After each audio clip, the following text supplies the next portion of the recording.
For the Blood is the Life est une nouvelle de Francis Marion Crawford. Elle a été adaptée en français par Jacques Finet en 1987 sous le nom de Car la vie est dans le sang.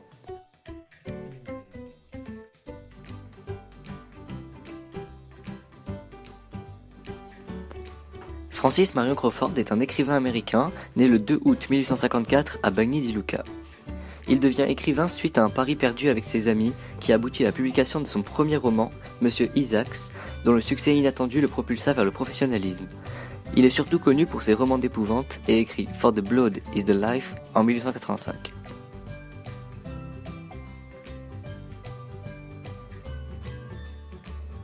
Il meurt le 9 avril 1909 à Sorrente, en Italie.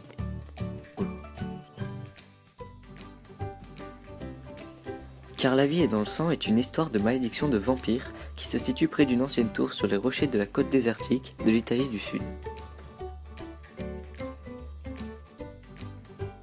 Un soir, Holger et son ami aperçoivent au loin, sur une colline, une tombe, avec un reflet d'ombre humaine, et décident d'aller y jeter un coup d'œil.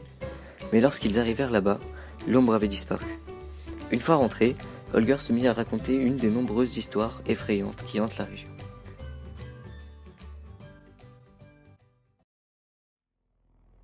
Après la mort d'Alario, un homme riche qui tient sa fortune de la vente de pierres précieuses en Amérique du Sud, les deux maçons, chargés de la construction de sa maison, ont entendu parler d'une rumeur selon laquelle un trésor serait caché quelque part dans la maison.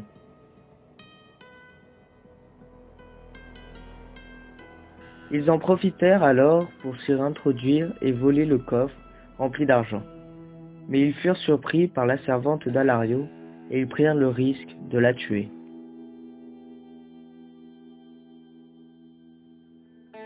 Alors que les deux voleurs se mirent à enterrer le trésor dans la forêt, quelque chose les observait.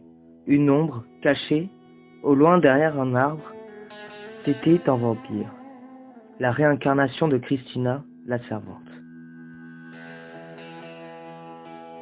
La créature se jeta sur l'un des deux voleurs et lui suça le sang jusqu'à la dernière goutte. L'autre prit la fuite et plus personne n'en entendit parler. Finalement, Antonio, le gardien de la tour, qui avait vu la scène, se rendit sur les lieux et transperça le cœur du vampire avec un pieu en bois.